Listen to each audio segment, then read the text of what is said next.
The alarm I triggered is the one that locked us in. I want you to understand that. I want you to sit with it the way I've been sitting with it for 11 days. Because the order of events matters. I didn't get trapped by accident. I didn't get trapped by someone else's failure. At 6:47 on a Tuesday morning, I looked at the data on my screen. I consulted the procedural manual I had memorized 4 years ago.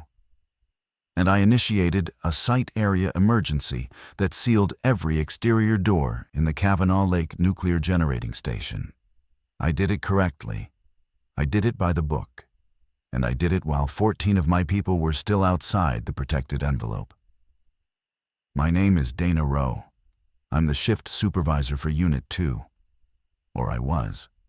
I'm not sure what my title means anymore now that the Nuclear Regulatory Commission hasn't answered a phone in 9 days.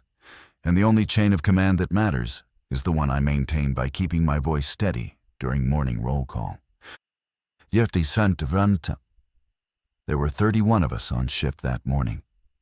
Night crew finishing up, day crew filtering in. Kavanaugh Lake is a 2-unit pressurized water reactor complex on the western shore of the lake, 46 miles from Tulsa. Unit 1 was already in a planned refueling outage. Its reactor defueled, its containment building open. A skeleton maintenance crew working on steam generator inspections. Unit 2 was mine, running at 93% power, humming the way a healthy reactor hums, which is to say the building vibrates at a frequency you stop noticing after your first year but never stop feeling. I'd been on shift since 6. Coffee was still too hot to drink. I was reviewing the overnight logs from Charlie Becerra, my night shift reactor operator, when the first call came through on the plant's external security line. Gary Maddox at the South Vehicle Barrier. Gary was ex-highway patrol, early 60s, the kind of gate guard who knew every contractor's first name and still called women ma'am without condescension. He'd been at Kavanaugh 8 years. Supervisor Rowe, I've got a situation at the South Gate. 3 individuals approaching on foot from the Lake Road. They're not responding to verbal challenge. One of them's been in some kind of accident. There's a significant amount of blood. I pulled up the South Gate camera on my monitor. The feed was grainy in the early light, but I could see them. 3 figures on the access road, maybe 200 yards from the vehicle barrier. They moved with a kind of stuttering insistence that I didn't have a word for yet. None of us did. That Tuesday morning, the vocabulary hadn't caught up with the world. Gary, keep the barrier down. Do not approach. I'm contacting County Sheriff. Already tried. No answer on dispatch. That was the first pin to drop. Not the figures on the road. The silence on the other end of a phone line that should never be silent. I picked up the dedicated line to the Pawnee County Sheriff's Office myself. It rang 19 times. Nobody answered. I called the NRC Operations Center in Rockville. 4 rings. Then a recording I had never heard before, a generalized federal continuity message instructing callers to shelter in place. I called our corporate headquarters in Chicago. The switchboard answered, transferred me twice, and then the line went dead. I set my coffee down. It was still too hot. Charlie, I said to Becerra, who was finishing his shift notes at the adjacent console. Pull up the local news feeds. He turned to the auxiliary workstation and typed for about 10 seconds. Then he stopped typing. Then he said, Dana, you need to come look at this. What we saw on those screens in the next 4 minutes is what everyone else saw that morning, wherever they were. The same aerial footage from Dallas. The same stuttering cell phone video from a hospital in Memphis. The same anchor at a Kansas City news desk reading from a script that clearly hadn't existed 20 minutes prior. Her hands shaking badly enough that the paper rattled against her lapel microphone. The world was coming apart.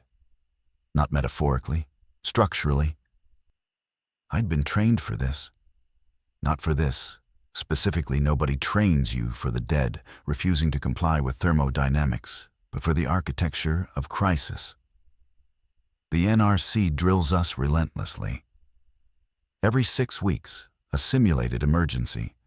Station blackout, seismic event, loss of coolant, aircraft impact, hostile action. I'd run 112 drills as shift supervisor. I had binders full of emergency operating procedures and a muscle memory that turned my body into a decision engine when the indicators went wrong. But the drills assume the outside world is coming to help. Every emergency procedure terminates in the same implicit assumption. The cavalry arrives. The NRC mobilizes. FEMA stages. The State Emergency Management Agency coordinates evacuation. The off-site power grid remains available. The supply chain holds. At 6:41, I understood that none of those assumptions applied. At 6:43, I ordered all non-essential personnel to report to the main control room. At 6:44, I placed the call to Gary Maddox at the south gate to tell him to abandon the barrier and come inside. He didn't answer. I switched to the camera. Gary was still at his post. The 3 figures were now at the vehicle barrier itself. One of them had come around the concrete jersey wall on the pedestrian side. Gary had his sidearm drawn. I watched him fire twice. The figure stumbled, adjusted, and continued forward. Gary fired again. The figure fell, then began dragging itself by its arms. Gary Maddox looked directly into the security camera. I don't know if he could see me watching, but his expression said he knew someone was there. It was the face of a man who understood he was providing data to the people who would have to decide what happened next. He holstered his weapon, walked calmly to his truck, and drove it broadside across the pedestrian gap in the barrier. Then he got out and started walking toward the plant's south entrance, 200 yards uphill. He didn't make it. The other 2 figures moved faster than the first. I watched until I couldn't anymore, and then I looked at my console, and I made the decision. "Initiate site area emergency," I said. My voice was level. I'm told it was level. "Security, activate lockdown protocol. All exterior access points to sealed status. No exceptions." Charlie Becerra looked at me. "Dana, the Unit 1 maintenance crew. They haven't badged through the inner." "I know who's outside, Charlie." The locks engaged. Every exterior door in the complex, 38 of them, sealed magnetically and then bolted mechanically. The system is designed to keep threats out. It is very, very good at this. It is also perfectly indifferent to which side of the door you're standing on when it activates. 14 people were outside the envelope. Some of them were at the Unit 1 containment building. Some were in the parking lot. Some were in the auxiliary buildings that connect to the main structures through corridors that route past exterior classified access points. I locked them out because the procedure told me to, and the procedure was correct. And being correct is the thing I am now least able to forgive. The control room went very quiet after the bolts fired. 17 people in a space designed for 8 on a normal shift. Every one of them looking at me. I need to describe this room because it became the world for the next 11 days.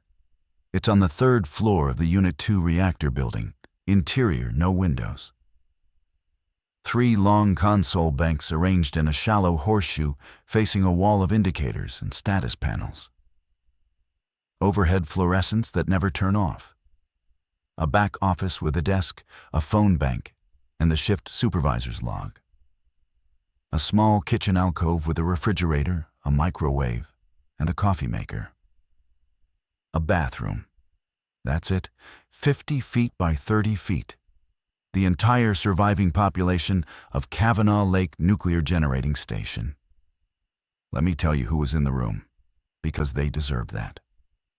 Charlie Becerra, reactor operator, night shift. 29, quiet, Mexican-American kid from Broken Arrow, who'd been on the console for 3 years and never once made an error I had to correct. He had a newborn at home.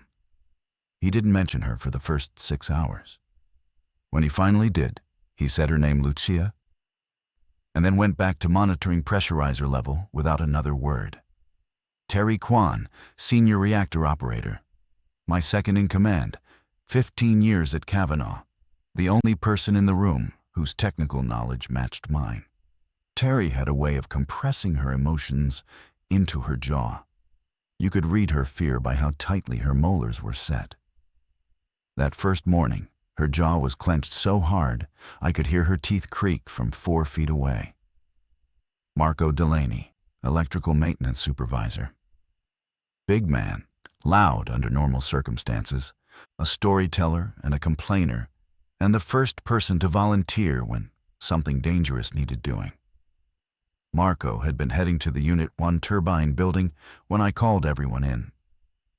He made it through the inner door with 11 seconds to spare. The man behind him, Phil Watts, an instrument tech, did not.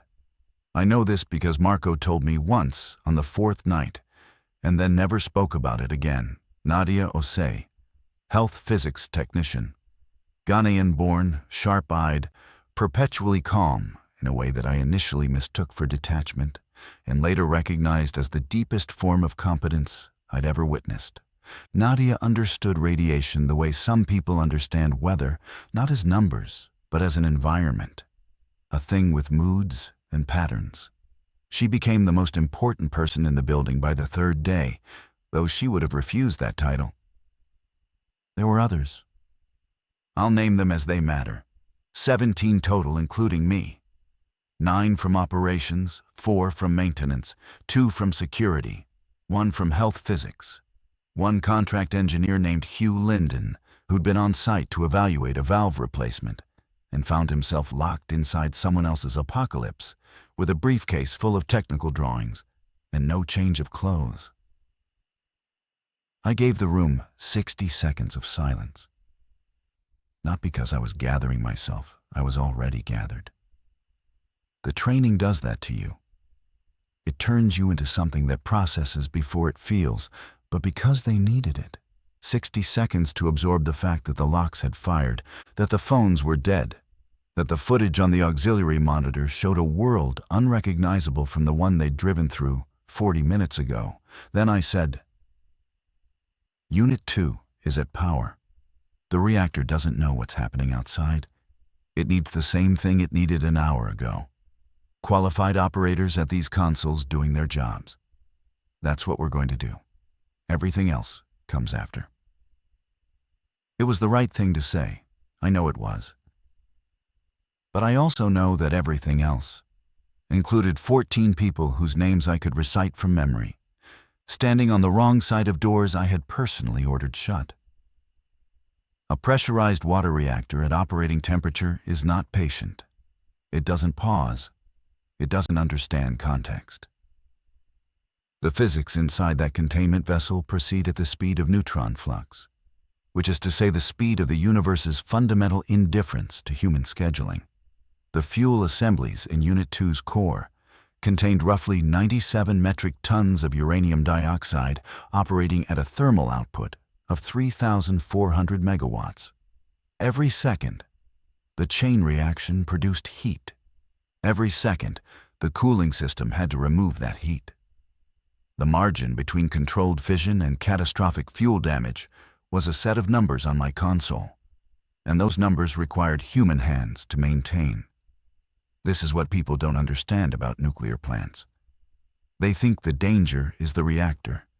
They think the threat is the atom. But the reactor is the most predictable thing in the building. It does exactly what physics tells it to. The danger is everything around it. The pumps, the valves, the diesel generators, the human beings who calibrate and monitor and adjust. Remove the humans, and you don't get a stable machine humming along. You get a countdown. The reactor doesn't fail all at once. it degrades. Cooling systems lose efficiency. Chemistry drifts. Instruments go uncalibrated. And somewhere in that slow degradation, you cross a line that you cannot uncross. I knew from the first hour that our survival problem and our reactor problem were the same problem. If we kept the core cooled and contained, we had a building with power, lighting, ventilation, clean water, and shielding. If we lost the core, we had a meltdown that would render the plant and everything within a 10-mile radius uninhabitable. And the 17 of us would die of radiation exposure long before the dead outside could reach us. So we worked. The first 48 hours were pure operations. I split the room into two 12-hour watch teams. Terry took one, I took the other. Charlie and a junior operator named Dev Patel, 24, first year on shift, visibly terrified, but obedient to a degree that broke something in me, because he reminded me of every young officer I'd ever supervised, handled the overnight console monitoring. I assigned Marco and his 3 maintenance techs to a rotating inspection schedule. Every 6 hours, a physical walk-down of the accessible portions of the turbine building, the auxiliary systems, and the diesel generator rooms. The walk-downs were where the fear lived. The control room was sealed and interior and felt falsely safe. But the plant is a sprawling complex. Corridors, stairwells, equipment rooms, pipe chases. Some of them had exterior walls. Some of them had doors that led to spaces I wasn't certain were fully within the lockdown envelope.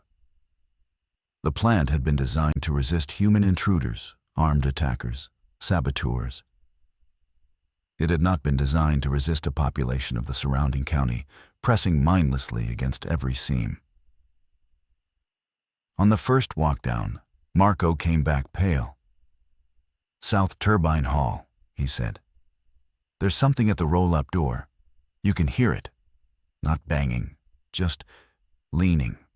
Like a crowd leaning on a fence at a concert. Steady pressure, constant." "Is the door holding?" "It's rated for wind load and seismic. It'll hold." "What about the personnel doors?" "Bolted. But Dana, there's a lot of them. The parking lot camera shows maybe 50, and they're not just standing there. They're moving along the building, like they're looking for the way in." I noted it. I logged it. I did not allow myself to think about whether any of the 14 were among them. By the 3rd day, we had established something resembling a rhythm. Watch rotations, walk-downs, meal schedules from the emergency provisions cached in the control room, and the vending machines Marco's team raided from the break room 2 floors down. The provisions were designed for a 72-hour emergency staffing scenario.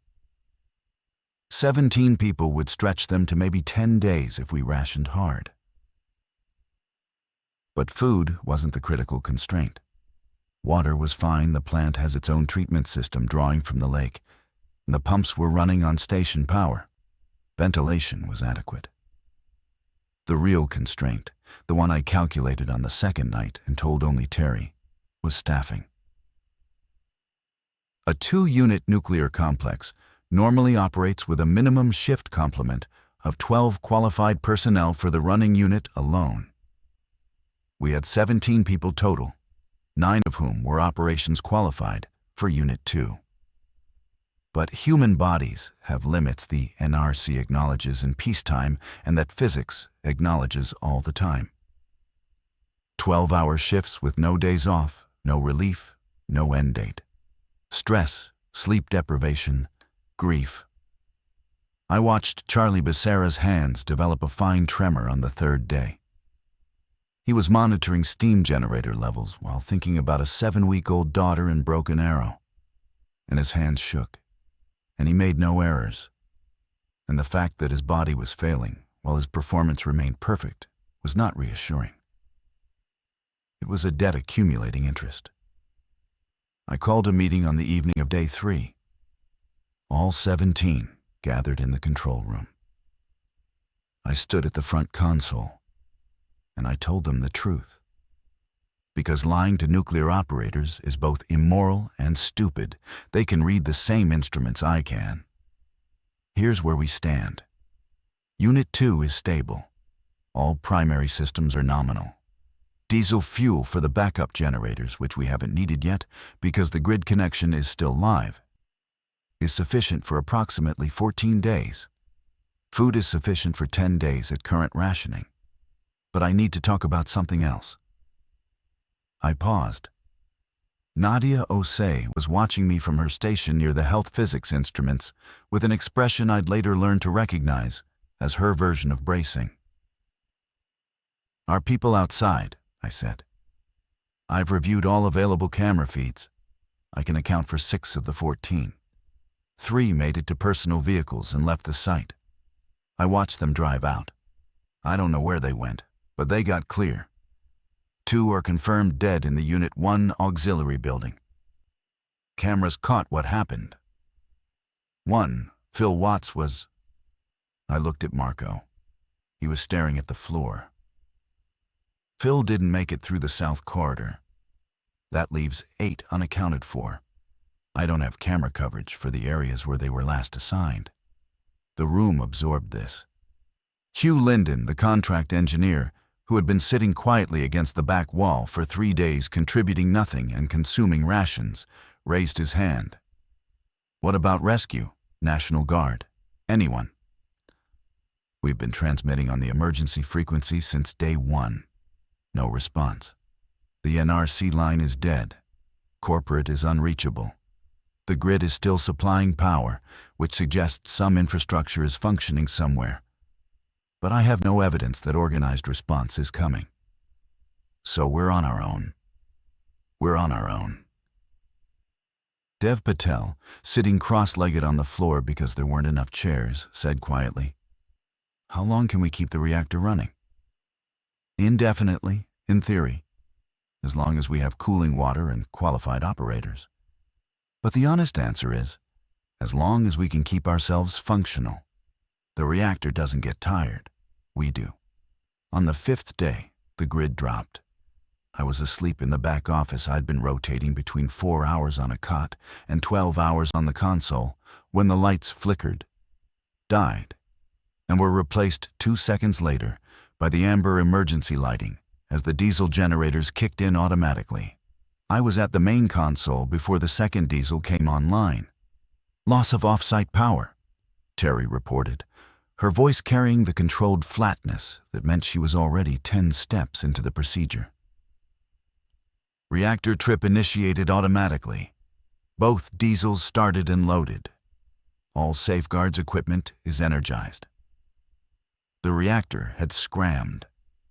The control rods had driven into the core in under 2 seconds, shutting down the chain reaction. This is what the system is designed to do.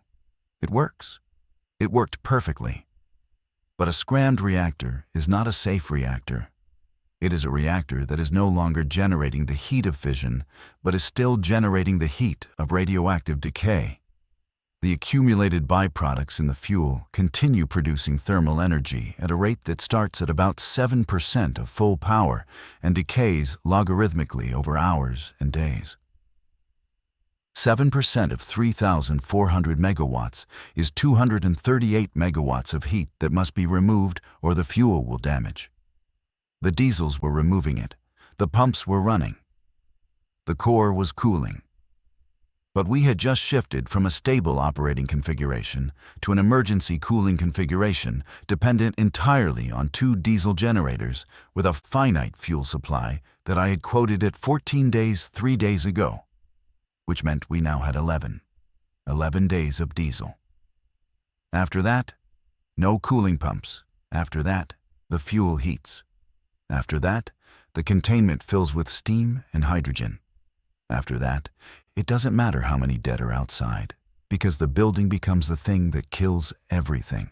I sat at the console, and I calculated and I recalculated, and I felt the first crack in the professional architecture I had maintained since Tuesday morning. Not panic, not grief. Something colder, the recognition that I had been solving the wrong problem I had been managing a staffing crisis, a food crisis, a morale crisis. The real crisis was a clock that had just started, and it ran on diesel fuel. And when it ran out, my expertise would become the instrument of the largest radiological disaster in American history. Nadia appeared beside me.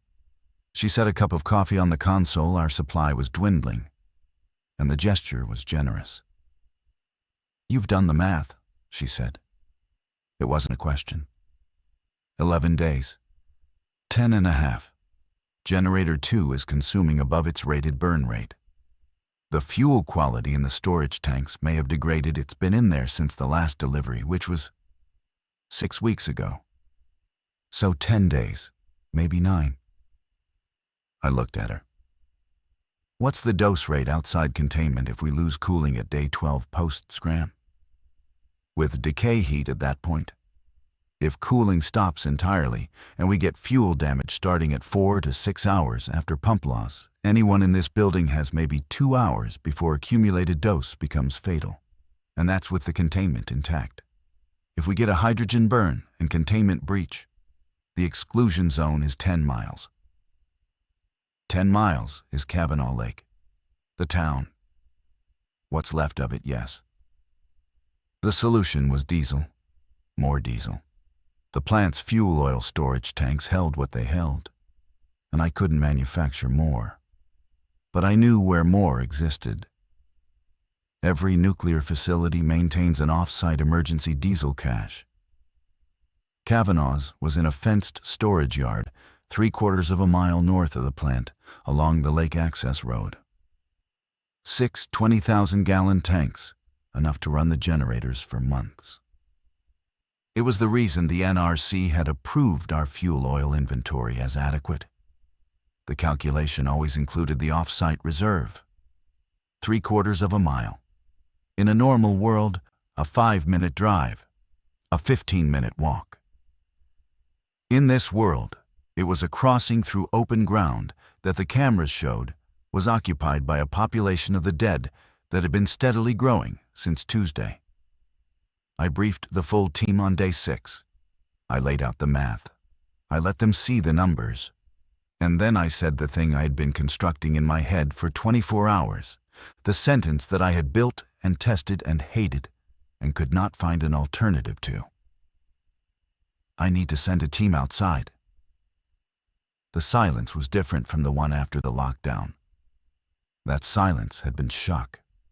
This one was arithmetic. Everyone in the room was calculating the same thing. Who goes, who stays, and what the exchange rate is between the people inside the envelope and the months of survival stored in tanks they can see on the north camera. Marco spoke first. "How many?" "The fuel transfer requires manual operation of the valves at the storage yard and connection of a portable pump. Minimum 2 people for the mechanical work. I want 4 total, 2 for the work, 2 for security and assistance. I need volunteers." "I'll go." Marco, immediate, no hesitation. "I'll go." This from a security officer named Ray Kurtz. Crew cut, early 50s, former Marine, the kind of man who'd been waiting 5 days for a problem that matched his skills. 2 more hands went up. Dev Patel, which I hadn't expected, and which tightened something behind my sternum. And Hugh Linden, the contract engineer, which surprised everyone, including, it seemed, Hugh himself.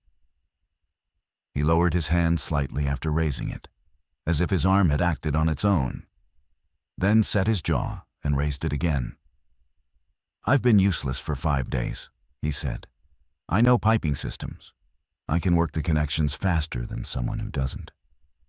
I looked at the 4 of them. I had already decided, before asking for volunteers, which 4 I could lose without compromising the control room's ability to manage the reactor through the decay heat phase. I had ranked every person in the room by their operational necessity and identified the 4 whose absence would least degrade our ability to keep the core cooled. Marco was essential for maintenance, but his second, a technician named Arlene Voss, could cover his functions. Ray was one of 2 security officers, but security inside a sealed building was largely symbolic. Dev was my most junior operator, replicable by cross-training. Hugh was non-essential. I had done the math before asking. The volunteers matched my calculations almost exactly, except for Marco, whose self-selection was inconvenient and whose courage I could not bring myself to refuse. "The plan is this," I said. "Exit through the North Service Tunnel, which terminates at the water intake structure on the lake shore. The intake structure is partially below grade and has a maintenance hatch that opens north toward the storage yard. From there, it's approximately 700 meters overland. You'll carry the portable pump, hose assemblies, and tools. At the storage yard, you'll connect to Tank 4. It's nearest the plant side valve station and establish a gravity and pump feed line back to the plant's main fuel oil header. The connection point is at the North Auxiliary Building. You'll need to enter the auxiliary building to open the isolation valve from the outside." "How do we get back in?" Marco asked. I had an answer for this. It was the part of the plan that I had redesigned 4 times because every version required me to do something I did not want to do. "You won't." "Not immediately. The North Auxiliary Building has a secure equipment room on the 2nd floor. It's inside the structural envelope but outside the lockdown boundary. You'll shelter there once the fuel line is established. We'll communicate by portable radio. Once the fuel transfer is confirmed and the diesel tanks are replenished, I'll cycle the North Corridor lockdown doors from the control room to bring you back inside." "Cycle the doors," Terry repeated. And I heard in her voice the things she wouldn't say in front of the group. "Every time we open a door, we compromise the envelope. Every cycle is a gamble."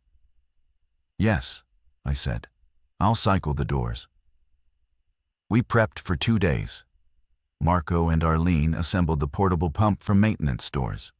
Ray Kurtz fashioned weapons from what was available: fire axes, steel pipe sections, a heavy pry bar. We had no firearms. The plant's security force carried weapons, but the armory was in the security building, which was outside the lockdown boundary. Ray had his personal sidearm, which he'd been carrying against regulations when the lockdown hit. A fact I chose to treat as prescience rather than violation. I spent those 2 days doing something I hadn't done before. I watched the cameras. Not for operational data, not for threat assessment, but carefully, deliberately mapping patterns. The dead moved. They moved predictably. They responded to sound, congregating around the south side of the plant where the cooling tower discharge created a constant low roar. The north side, facing the lake, was quieter. The water intake road was less traveled. The cameras showed individuals, scattered, but not the dense crowds pressing against the south turbine hall doors. At 04:30 on day 8, I walked the perimeter team to the North Service Tunnel access. The tunnel was a maintenance corridor, low ceiling, exposed pipe runs, emergency lighting every 40 feet. It smelled like damp concrete and the particular metallic tang of lake water. It ran 600 feet to the intake structure. Marco carried the pump components in a frame pack. Hishu had the hose assemblies. Ray walked point with the pry bar and his sidearm. Dev carried tools and spare fittings. At the tunnel entrance, I stopped them. Radio check every 15 minutes. If you miss 2 consecutive checks, I'll assume the worst and I will not open the auxiliary building doors. The fuel line is the priority. If you get the connection made and the pump running, the mission is complete regardless of whether you make it to the shelter point. Do you understand what I'm saying? Marco looked at me steadily. You're saying if it comes down to it, finish the job and don't worry about getting back. I'm saying the reactor needs that fuel, and 17 people need that reactor. And if it costs... I know what it costs, Donna. His voice was not angry. It was the voice of a man who'd done his own math and arrived at the same answer. We'll get it done. Dev Patel extended his hand. I shook it. His grip was firm, and his palm was slick with sweat. And he was 24 years old. And I was sending him outside because my calculations had ranked him as the most replaceable operator on my team. I shook his hand, and I felt the weight of that ranking in my fingers, and I let go. They went into the tunnel. I sealed the access door behind them. Then I walked back to the control room and sat at my console and put on the headset and waited for the first radio check. And the distance between the chair and the cot in the back office became the longest space in the building. The first radio check came on time. Marco's voice, slightly compressed by the portable unit's limited bandwidth. Intake structure, hatch is clear. We can see the access road. 3 no. 4 targets visible between here and the tree line. None within 100 meters. Proceeding. Second check. Halfway to the storage yard. Encountered 2 on the road. Ray handled it. Quiet approach. We're maintaining noise discipline. Hugh is holding up. Dev is solid. Third check, 30 minutes in. They'd reached the storage yard fence. The lock was rusted but yielded to bolt cutters. They were inside, locating Tank 4. I sat in the control room and I listened, and I tracked their progress on the north camera, where they appeared as 4 small figures moving between massive cylindrical tanks. And I thought about how strange it was that the most important thing happening in a nuclear power plant had nothing to do with nuclear power. It had to do with diesel fuel and pipe wrenches and 4 people walking through a field of the dead to turn a valve. The 4th check was late. 1 minute, 2 minutes. I keyed the radio. Perimeter team, control room, status. Static. Perimeter team, respond. Marco's voice came back, and it was different, tight, breathing between words. We've got a problem. There's a large group coming up the lake road from the south, 30, maybe 40. They must have followed the shoreline. They're between us and the intake structure. My hand was on the console. The other hand was holding the headset against my ear. I was aware of Terry standing 2 feet behind me, reading the situation from my posture. Status of the fuel connection? Pumps connected. Valve is open. But we haven't started the pump yet. Hugh's still tightening the discharge coupling. How long? 10 minutes, maybe 15. And the group? Moving slow, but they're on the road. If they keep going north, they'll hit the storage yard in 20 minutes. Maybe less. 20 minutes. 15 to finish the job. 5 minutes of margin if everything went perfectly, and nothing had gone perfectly since Tuesday. Complete the connection, I said. Start the pump, confirm flow, then proceed to the auxiliary building shelter point by alternate route. Do not attempt to return through the intake structure. The alternate route puts us along the west fence line. That's open ground. I know. The sound of Marco breathing. Then, understood. I sat in my chair, and I listened to the sound of 4 people working faster than human hands should have to, narrated in fragments over a radio channel. Hugh's voice, I'd barely heard him speak in 8 days, saying, "Coupling's tight, start it up." The cough of the portable pump catching. Marco, we've got flow. Confirm at your end. I looked at the fuel oil header instrumentation. The level in the plant's day tank, which had been declining for 5 days like a visible countdown, twitched. Then it began, slowly, to rise. Confirmed, I said. Flow confirmed. Get to shelter. The radio went silent for 7 minutes. I aged a decade inside each one. They reached the auxiliary building's north door at the same time as the first of the dead reached the storage yard. I watched on the camera. Marco was working the emergency release on the exterior door it was designed to open from outside for fire egress, while Ray stood behind him with the pry bar raised, facing south. The dead were 200 feet away, 150, 100. The door opened. Marco went through. Hugh went through. Dev went through. Ray didn't go through. Ray stepped forward, not backward. He moved toward the approaching line of bodies with the pry bar in both hands, creating noise and motion to draw them away from the open door. "Ray," Marco's voice on the radio. "Ray. Close the door, Marco." Ray's voice was calm and instructional. The voice of a man explaining a procedure. "Close it and lock it. I'll find another way." Marco closed the door. I know he did because the camera showed it closing, and I know what it cost him because his next radio transmission was 18 minutes later, and his voice sounded like it belonged to a different person. There was no other way.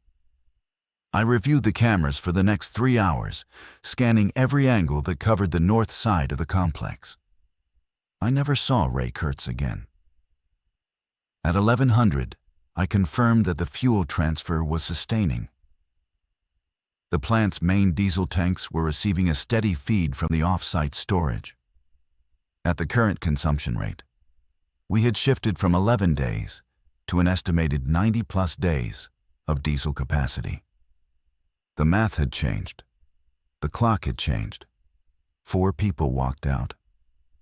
And the equation that was going to kill everyone within 10 miles was now an equation that gave us months. The cost was Ray Kurtz, who stepped forward instead of backward, and whose Marine Corps discipline turned into the bluntest instrument of salvation I have ever witnessed. I logged it. I logged his name, the time, the circumstances. I wrote it in the shift supervisor's log, in the same handwriting I use for recording turbine bearing temperatures and containment pressure readings. Because the log is the record, and the record is what survives when the people don't. And Ray Kurtz deserved to exist in a document that someone might eventually read. Marco, Hugh, and Dev were in the auxiliary building equipment room. Safe, sealed, but separated from us by 2 locked doors and a corridor that I would need to open to bring them home. I told them to rest. I told them the fuel was flowing. I told them I'd cycle the doors in the morning once I'd verified the north corridor was clear by camera. "Dana," Marco's voice late that night. "Hugh's got a bite, left forearm. One of the ones on the road when we were moving to the yard. He didn't say anything. He wrapped it and kept working." The control room was dark, except for the console indicators. Terry was asleep on the cot.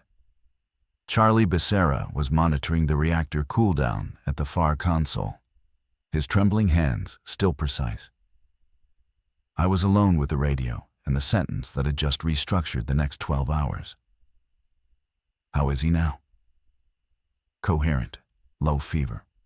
He says he feels fine."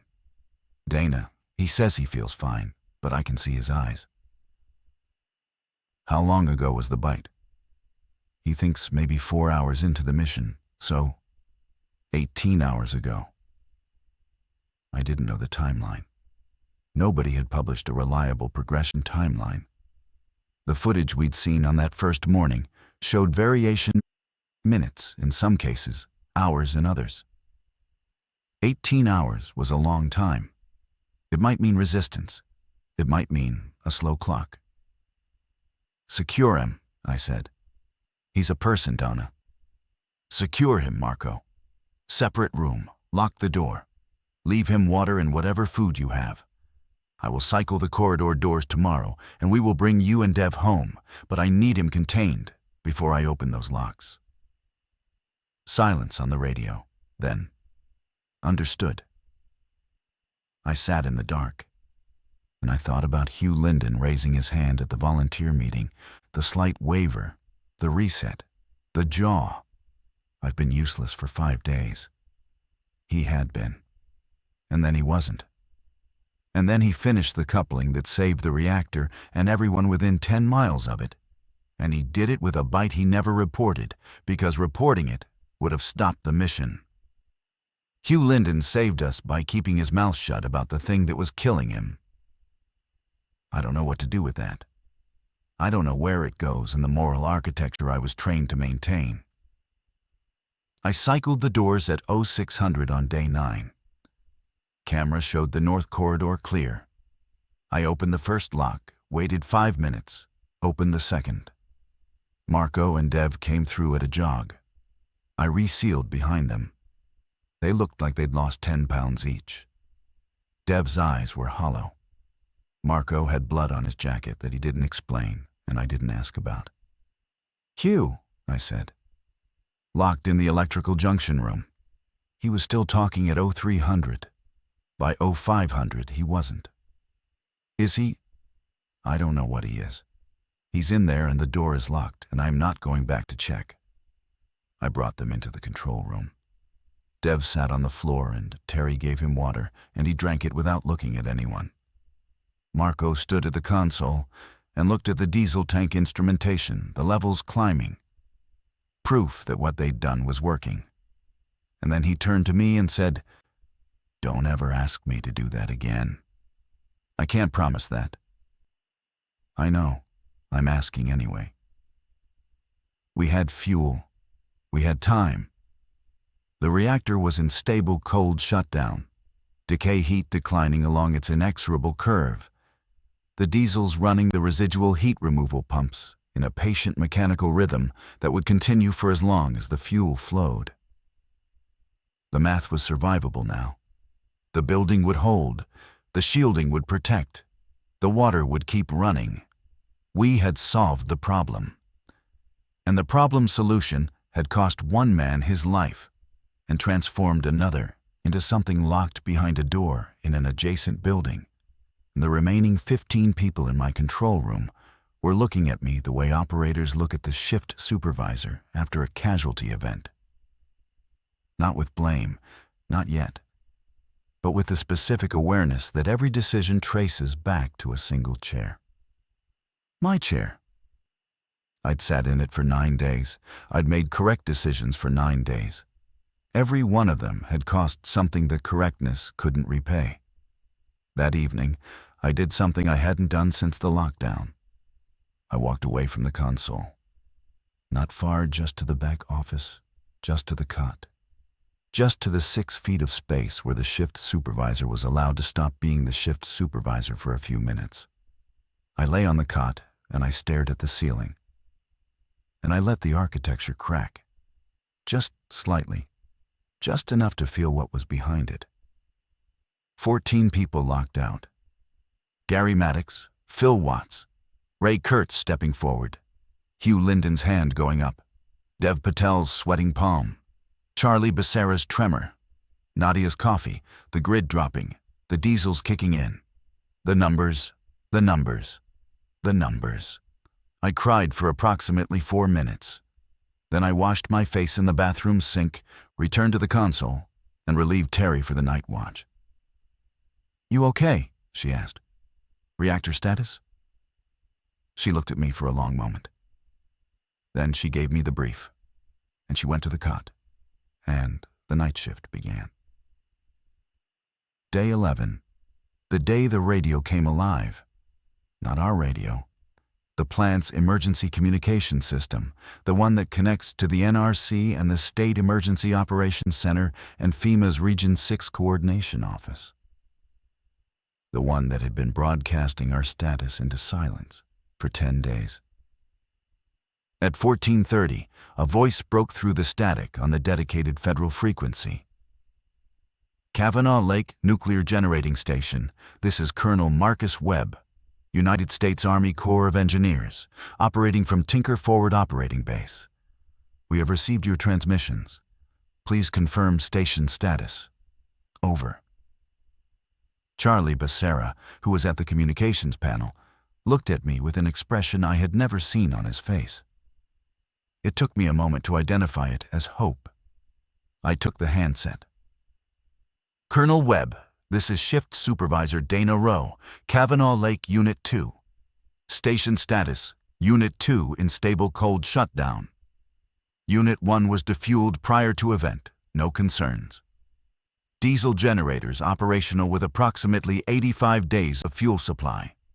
15 personnel on site. We are secure but isolated. Over. A pause. Then, Supervisor Rowe, you said the reactor is in cold shutdown? Who managed the cool down? My crew, sir. We performed emergency boration and controlled cool down per procedures following loss of off-site power on day 5. Another pause, longer this time. Supervisor Rowe, we've lost contact with 7 nuclear facilities across 4 states. 3 have confirmed radiological release. You're telling me your crew held this plant stable through the event with no outside support? Yes, sir. How many casualties? I looked around the control room. Charlie, Terry, Marco, Dev, Nadia, Arlene, the others. 15 faces waiting. 2 confirmed dead. 1 missing, presumed dead. 1 compromised and contained in the auxiliary building. The rest are here. Understood. We are planning a relief and resupply operation. Current timeline is 72 hours. Can you hold? Colonel, we can hold indefinitely. The core is safe. But I need to tell you something else. Go ahead. The off-site diesel reserve is connected and flowing. The fuel line was established by a team of 4 volunteers who went outside the protected area on day 8. One of them, a security officer named Ray Kurtz, did not return. A contract engineer named Hugh Linden completed the critical connection while concealing a bite wound that he knew would kill him. I am logging this on the official record, and I need someone on the outside to record it too. These people saved this plant. I need that to survive, even if we don't. The colonel's voice, when it came back, was quieter. Logged, Supervisor Rowe. We'll get to you. Tinker out. The 72 hours passed, then 96, then 120. Nobody came. I don't tell you this for drama. I tell you because it's the period that nearly broke us. And it broke us not because of danger, but because of hope. Before the radio contact, we had equilibrium. We had accepted the sealed world. We had our rhythm, our watches, our declining rations supplemented by the vending machine supplies, and the modest cafeteria stores Marco's team had recovered from the accessible portions of the plant. We were stable because stability was the only option. Hope disrupted that. Every hour past the 72, someone looked at the console. Every 12 hours, I transmitted our status and received the same response. Delays due to operational requirements, timeline uncertain, hold position. We held. But holding stopped feeling like discipline and started feeling like waiting. And waiting is corrosive in a way that pure survival never is. On day 14, Terry confronted me in the back office. She closed the door, which she had never done before.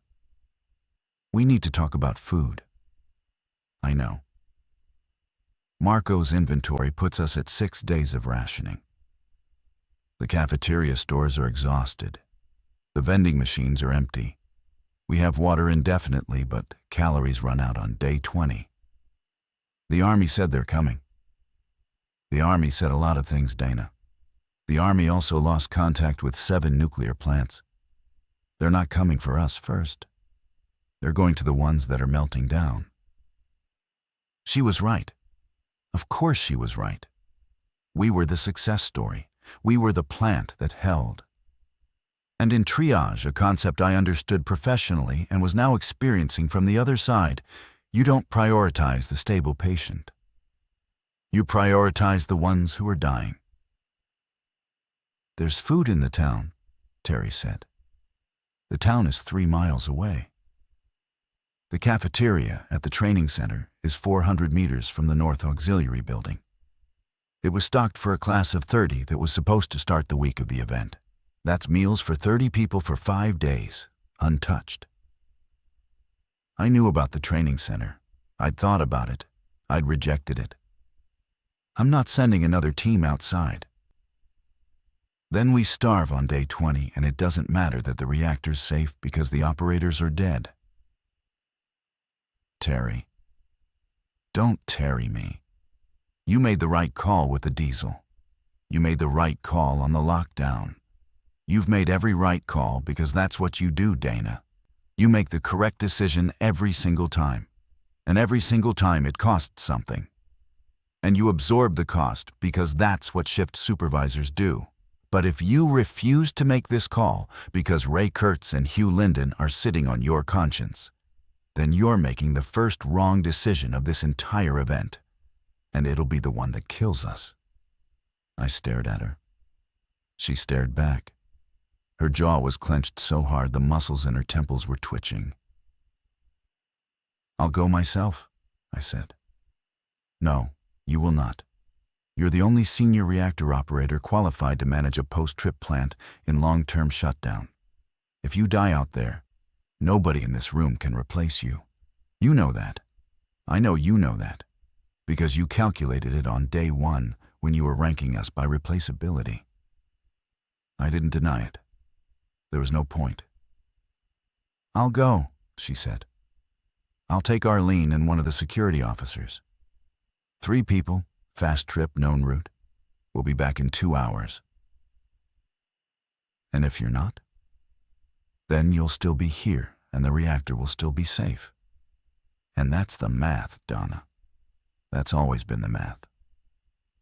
I let her go. That sentence sits in my throat like a stone. But it's the truth. I let her go because she was right. And because the math was the math. And because Terry Kwan had spent 15 years making the same calculations I made. And she deserved the dignity of acting on them. They left at dawn on day 15. Same route. North Service Tunnel, intake structure, overland. 3 people, light packs, moving fast. I manned the radio. Charlie and Deb held the console. Nadia stood beside me without being asked. The first radio check was clean. Clear route. Low contact. They reached the training center in 40 minutes. Terry reported the building intact. Door locked but breachable. Cafeteria stocked as expected. The second check came from inside the building. Loading provisions. Arlene had found a maintenance cart to haul the cases. They estimated 30 minutes for loading. The third check didn't come. I waited 3 minutes. I keyed the radio. No response. 4 minutes. 5. I started talking. Not asking for status, just talking. Using my voice the way you use a light in a window, not to illuminate, but to provide a fixed point for someone who might be navigating in the dark. At minute 8, the radio crackled. Arlene's voice. Not Terry's. Control, we're coming back. We're coming back fast. North route is compromised. There's a large group on the Lake Road. I think they came from the direction of town. We're diverting west. Terry is. Arlene, is Terry with you? She's with me. She's hurt. One of them was inside the training center, in a closet. We didn't see it until... Arlene, is it a bite? The silence lasted 2 seconds. It was the longest 2 seconds since the lockdown. It's a bite.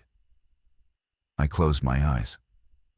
When I opened them, Nadia was looking at me. She didn't say anything. She didn't have to. The health physics technician who understood radiation like weather also understood contamination in all its forms. Bring her in, I said. Bring the food. Come home. We'll deal with it. Dana, protocol says. I know what protocol says. I wrote the local procedure. Bring her in. They came in through the tunnel 40 minutes later. Terry was walking under her own power, left arm wrapped in a torn jacket sleeve, face white but set. She walked to the control room. She looked at the console. She looked at me. How long do I have? I don't know. Hugh lasted about 20 hours. Then I've got about 20 hours of useful work left. Put me on the console. Let me do my job. I wanted to argue. I wanted to lock her in a room the way we'd locked Hugh in a room. Because that was protocol, and protocol was the only thing that had kept this building standing. But Terry was right. She was always right. She was the second most qualified operator in the building. And she had hours left, and the reactor needed her hands more than my conscience needed her contained. Console 2, I said. If your temperature exceeds 101, you tell me immediately. Understood. She sat down. She pulled up the reactor cool-down status display. Her hands were steady. I sat beside her, and we monitored the core together the way we had for 15 years. And neither of us said the thing that was happening, because the core didn't know, and the instruments didn't care, and the numbers were the numbers, and the shift wasn't over. 11 hours later, she looked at me and said, "It's time." Her temperature was 103. Her hands had started their own version of Charlie Becerra's tremor. But hers wasn't from stress. Hers was from the thing moving through her blood. I walked her to the back office. I helped her onto the cot. She lay down and looked at the ceiling. "The log," she said. "Make sure the log is complete." "It's complete." "Add one thing. Add that I wanted to stay on the console longer. Add that I asked and you said no." I didn't say no. She didn't ask. But I wrote it in the log anyway, because it was true in every way that mattered. And the log is the record. And the record is what survives. Nadia sat with her. I went back to the console. The next morning, Nadia came out of the back office and closed the door gently and said, "She's gone." And I noted the time in the shift supervisor's log. And the entry after that was a containment pressure reading. And the entry after that was a diesel fuel level. And the handwriting didn't change, because the handwriting doesn't know. The Army arrived on day 19.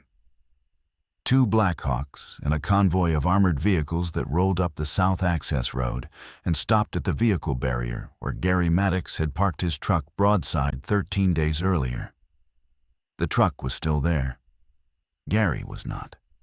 Colonel Webb was on the lead helicopter. He walked into the control room and stopped in the doorway and looked at the 13 of us 13. Down from 17. Down from 31 sitting at consoles that were still manned, monitoring a reactor that was still cooled inside a building that had not breached.